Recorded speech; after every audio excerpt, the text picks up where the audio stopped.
Number one, put God first. Put God first in everything you do. Everything that you think you see in me, everything that I've accomplished, everything that you think I have, and I have a few things, everything that I have is by the grace of God. Understand that. It's a gift. 40 years ago, March 27th, 1975, it was 40 years ago, just this past March, I was flunking out of college. I had a 1.7 grade point average. I hope none of you can relate. I had a 1.7 grade point average. I was sitting in my mother's beauty shop. They still call it beauty shops now? What they call it now? Yeah, I was sitting in the beauty parlor. I was sitting in my mother's beauty parlor, and I'm looking in the mirror, and I see behind me this woman under the dryer. And every time I looked up, she was looking at me, just looking me in the eye. And I didn't know who she was, and I said, she said, somebody give me a pen, give me a pencil, I have a prophecy. March 27, 1975, she said, boy, you are gonna travel the world and speak to millions of people. Now mind you, I was flunked out of college. I'm thinking about joining the army. I didn't know what I was gonna do, and she's telling me I'm gonna travel the world and speak to millions of people.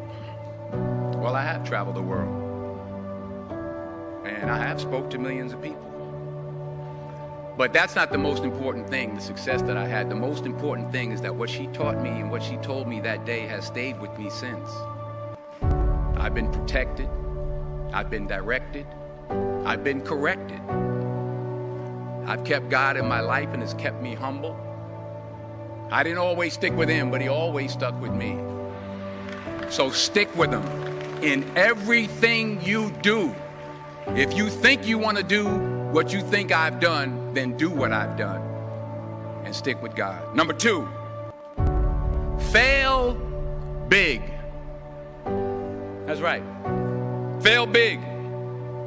Today's the beginning of the rest of your life, and it can be very frightening. It's a new world out there. It's a mean world out there, and you only live once.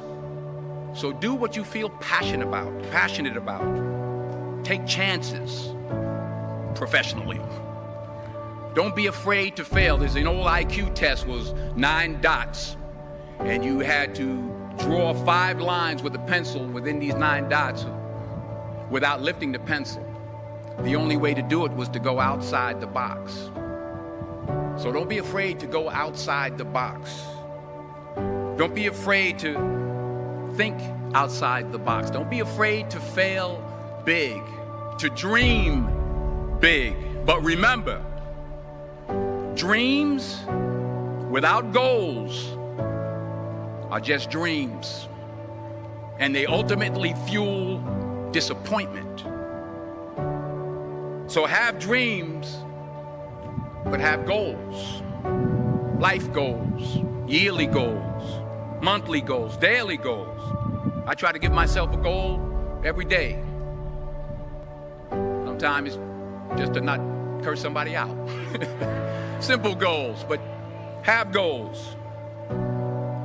And understand that to achieve these goals, you must apply discipline and consistency. In order to achieve your goals, you must apply discipline, which you've already done, and consistency every day, not just on Tuesday and miss a few days. You have to work at it every day. You have to plan every day. You've heard the saying, we don't plan to fail, we fail to plan. Hard work works.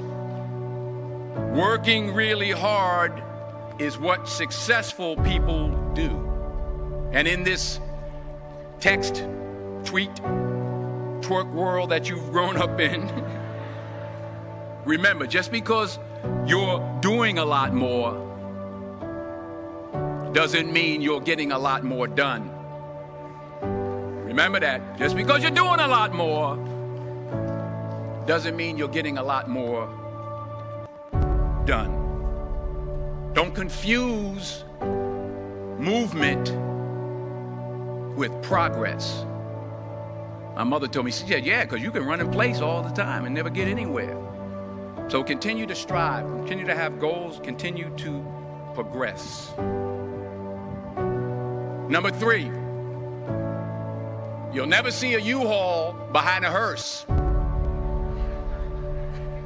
I'll say it again. You'll never see a U-Haul behind a hearse. I don't care how much money you make, you can't take it with you. And it's not how much you have. It's what you do with what you have. We all have different talents. Some of you will be doctors, some lawyers, some scientists, some educators, some nurses, some teachers. Yeah, okay. Some preachers.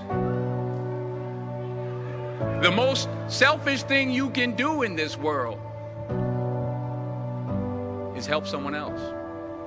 Why is it selfish? Because the gratification, the goodness that comes to you, the good feeling that I get from helping others, nothing's better than that. Not jewelry, not big house I have, not the cars, but it's the joy. That's where the joy is, in helping others. That's where the success is.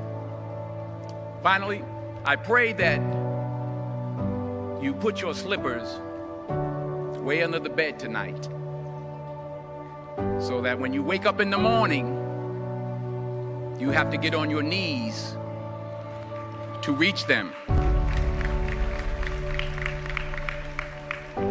And while you're down there, say thank you for grace. Thank you for mercy. Thank you for understanding. Thank you for wisdom. Thank you for parents. Thank you for love. Thank you for kindness. Thank you for humility. Thank you for peace. Thank you for prosperity. Say thank you in advance for what's already yours. That's how I live my life. That's why I am. One of the reasons why I am today. Say thank you in advance for what is already yours. True desire in the heart for anything good is God's proof to you, sent beforehand to indicate that it's yours already. I'll say it again. True desire in the heart, that itch that you have, whatever it is you want to do, that thing that you want to do to help others and to grow and to make money, that desire, that itch, that's God's proof to you, sent beforehand already to indicate that it's yours.